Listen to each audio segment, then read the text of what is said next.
Okay, ito paminawon si Brad Nico sa imong tinuan Brad, paila. Okay, si Brother Nico, ngayong gabi. Ngayong gabi. Okay, ang ako bago kada Brother Padre, no? Ako rin sa kanang Baptist, okay, Baptist. Oh, Baptist. Okay, Baptist. And then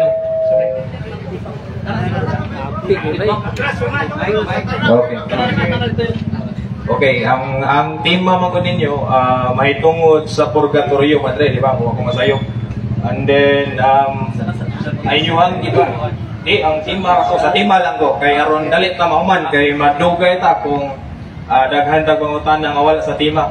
Okay, ang tema na kinahanglan sa usa ka tawo nga makasasala, di ba? Mao na itudlo. Kung ako masipyat, mao na itudlo ninyo. Di ba nga ang tema nga kinahanglan kung ang tao, siyempre ang tao makasasala ingon sa Roma 3:20 Gis, ingon sa nahisulat, walay matarong, wala bisan usa, walay perpekto na to. Sumala sa Biblia ang bayad sa sala kamatayon. Okay, mao na iklaro nga gitudlo sa Biblia. Now, sa inyo nga kung ang usa ka tawo, ang kalag sa tawo nga makasasala, mamatay siya, muagi siya sa purgatorio. Okay, kana purgatorio. Ang pangutana mao ni. Kung ang Biblia, kung ang tao nga usa ka makasasala nagtudlo nga ang Biblia nagtudlo nga moagi pa mo sa purgatorio ang makasasala, ngano man ug unsay rason nganong ningnaog si Ginoong Hesukristo sa kalibutan pagbayad sa mga makasasala. Pagapaliw. Salamat Brad Nick. Unsa may kuan nimo bro? Posisyon nimo sa Baptist? Member. Membro. Membro. Salamat kayo Brad Nick. Apelido nimo Brad Nick? Turion. Mo nindot nga mga igsuon na to. Dili ba mga agresibo? Nindot na nga adjud ang Espiritu Santo. Hindi na Espiritu tuntok yung pag mga tuntok ang tanan na. Salamat kayo. Paliw ko ka ng Biblia. Away po lima. Biblia gyud. Atubang na ko Biblia. No? So Brad Nick, so nindot kayo mong pangutana, o mo ni atutubag. Yang pangutana nga ngano mo agi pamanjot diha sa gitawag nga si Kristo ni naog naman. Aron ta maluwas. Di ba? Okay. Una, atong basahon una ang 1 Pedro 3, doon na day lugar nga dili langit, dili po impyerno. 1 Pedro 3:18, ito basahon, kay si Kristo namatay sa makausa lamang tungod sa atong mga sala, amatarong alang sa mga dili matarong, aron pagdala kanato ngadto sa Dios. Ipatay siya ingon nga tao, apan gibanhaw siya diha sa espiritu. Diha sa iyang espiritu hanong kahimtang miadto siya og nagwali sa mga espiritu nga nabilanggo. So doon na lugar nga gibilangguan sa mga espiritu. Mao kina mga espiritu sa mga tao nga misupil sa Dios samtang siya mapailubon nga naghulat kanila. Diya sa Ninuwe na nahimok arka, walo lamang katawang naluwas nga misulod sa arka. So din ni makaigsunan, doon na day lugar. Akong point ani doon na lugar nga dili langit, dili po impyerno. Bilangguan. Kung ito mo ining bilangguan, related ani sa kamatuuran nga dunay purgatorio. Kanang dunay bilangguan, kay hustisya ang Dios. Kung doon na kay gamay sa, lisod magkaayog impyerno ka. Di ba? Kansa bro. Hustisya ang Dios. Sa Lucas 12:46, ang gagmay sala, gagmay sagsilot. Ang dagkog sala, dagkog sagsilot. Sa impyerno, mo to'y dagkog nga sala, butanganan sa dagko nga sala kay dagko magsilot. Ya ang Ginoo kay hustisya man. Kung ang lupong tagapayapa kamao gani mohukom base sa hustisya, samot ng Dios kay ang Ginoo Dios sa hustisya. Ya kung namatay ka gamay mong sa nga makasud kay langit, nga di magkakasud sa langit. Kung dunay kay gamay sala, Hiladayat 21:7. Dili ka kasulod sa gingharian sa Dios. Kung dunay kay gamay nga sala, gamay nga bulig. So doon na ay butanganan sa gagmay nga sala. Dili dagko nga silot. So gagmay nga sala, gagmay sa silot. So kanang purgatorio alang na sa mga tao nga dunay mga sala nga dili pa pwede, manay na purification. Hinluan sila dito. O mao ni nahitabo sa mga espiritu nga nabilanggo. Sulo na ni mga espiritu nga nabilanggo. O tungod ni Kristo, walang santos ka misa, pag misa ta kay si Kristo man. Og ningon man si Kristo brother, hinumdumi ako ninyo sa pagbuhat ninyo niini inyong gihandom usa ito ganong ang akong kamatayon. Unsa may nakaluwas nanto? Di ba katong pagpakamatay niya, pag-ula niya sa dugo? Therefore, ang Biblia very Catholic. Kaya diha sa pagpamisa nato, si Kristo nagpakamatay, gihandom nato ang kamatayon ni Kristo. So sa pangutanan niya ani naman si Kristo ang pagtubos nato, nagpadayon pa ang paghalad sa iyang kaugalingon diha sa santos nga misa. So therefore, nagpadayon ang buhat sa kaluwasan, wala muhunong panahon ni Kristo. Nagpadayon karon og sa umaabot. Amen. Dili limited ang kaluwasan sa panahon ra ni Kristo. Kanus aman. Si Kristo mingon man, panlakaw kamusti ko kalibutan ug mag-uban ako kaninyo hangtod sa katapusas kalibutan. Di man siya nag-uban. Diha sa bayhon sa pan o sa bayhon sa vino. Kaya ang pan niya akong ihatag kaninyo, mao ang akong unod. O ang ipainom ko kaninyo, mao ang akong dugo. Kanus aman na mahitabo. Niguha siya og pan. Sa katapusang panihapon birthday, umingon siya, kini ang akong lawas. Kinsa may naghimo niya na kada adlaw. Nga nag-consecrate sa pan, nga mingon, kini mao ang akong lawas, ang atong mga kaparian. Tungod ni ana, daghang na luwas, dili tungod sa pare, tungod ni Kristo, nga gihalad nato diha sa santos nga misa. Amen. Mayong gabi, balik ko na po. Dili kayo po kumbinsido sa tubag ni mong Padre. Kay sa tinuod lang, dili kayo ko kumbinsido. Kaya ang Biblia gyud nagsulti sumala sa unang Juan 2:2 sumala sa Biblia nga ang tanan gamay nga sala, dako nga sala. Sara na atubangan sa Ginoo.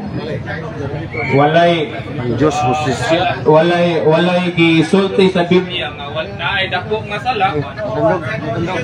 Okay, naay dako nga sala, naay gamay nga sala. According to the Bible, nga ang gitudlo sa Biblia nga ang tao, ang tanang makasasala gipakamatyan yun ni Kristo. Tanan nga makasasala, gamay o madako, walay gipili o dili mapamatud-an yun sa Biblia nga ang purgatorio pamaagi sa kaluwasan para maluwas ang kalag sa tao. Basahan rin. Uno Juan 5. Okay, ang iyang gikutlo ito sa Santiago man to. Lapas sa usa, nakalapas sa tanan. Ano na ipasabot? Dili ni siya tigbas Biblia. Santiago 2:10. Unong Juan. Ato sundan ato igsoon. 2:2. Atong kasahon. Atong sundan siya. Unong Juan 2. Ang iyang ingon nga ang sala ko no, kamay og dako parihara. Okay. Balik ko na to ha. Baltic. Ato di Baltic. Ang gamay ni sala og dako parihara. Atong basahon ato sundan sakto ba yang gisulti. Siya maong halad. Unong Juan 2:2. Okay. Atong sundan siya. Okay. Okay. Siya mao ang halad aron mapasaylo ang ato mga sala. O dili lang ang ato ara kundi ang mga sala usab sa tanang tao. Karon. So, dili wa mangingon nga way gamay ug dako nga sa. Ang tanan sala Padre. Wala kay ang tanang sala. Ang pasabot ini nya dagko ug gamay pasayloon sa Ginoo. Wa mingon nya tanang sala parihara. Wa mingon ini ang tanang sa parihara. Tanang sa. Wala kay wa diri. Ang imong doktrina mo wa diri. Okay. Unya ikaduha, atong basahon ang 1 Juan 5. Ato ni ditso. Ang iyang gigamit nga dis ato lagi sundan ha. Kay maminaw man jud ta. Una ta mo magtubag, gisulti na mo ribad ta without listening. Okay, sa 1 Juan 5:17, sala ang tanang buhat nga dili matarong. So, may klaro diri Brother Nick, nga sala ang buhat nga dili matarong. Tanan sala. nga dili matarong apan dunay sala nga dili mo sangpot sa kamatayon. Dato pa rin. Nasayod kita nga walay anak sa Dios. Okay. Kaya ta sa gamay. Dari sa isa. Okay. Kung may makakita sa iyang isig ka tao nga magtutuo nga nakasala apan sala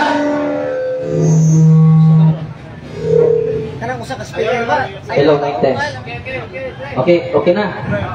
Kung may dito tayo ito sundan before ta mo react ba lisod kay sita react nga wala ta mo sunod sa iyang teksto. Di na ito ma-verify. So, iyang teksto nga 1 Juan 2:2, huwag maghisot dito nga pariha ang tanang sa. Pero pariha nga pasayloon sa Ginoo. Manay context sa imong gikutlok. Pero huwag mag-ingon dito na dili waysa nga gamay, waysa nga dako. Huwag ingon dito. Nakaroon sa 16. Juan magkat po na mo no. Ato ibigso lang sa 1 Juan 5:16. Kung may makakita sa iyang isig magtutuo na nakasala, apan sala nga dili mo sangpot sa kamatayon. Kinahanglan mag-ampo siya sa Dios. Hatagan sa Dios o kinabuhi ang maong magtutuo. Kinianang lamang netong naghimog sala nga dili ikamatay. Apan dunay sala nga mosampot gayud sa kamatayon. O dili kinahanglan nga mag-ampo pa kita kanila. Sa to pa dunay sala nga makamatay.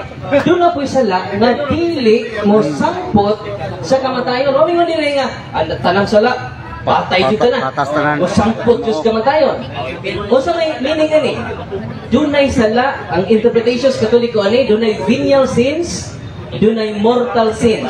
Katong mortal sins, bro, mo to'y mo sangpot sa kamatayon. Katong mga gagmay sa, mo to'y di mo sangpot sa kamatayon. So therefore, ang teksto nga akong libasa, nagpamatuod nga dili pareha ang sala sa matagusan nato. So kunwari kini sa imong gihimo, nga ang tanang sala parehara. O na nga, ang doktrinas katoliko, brad, mas haon sa Biblia.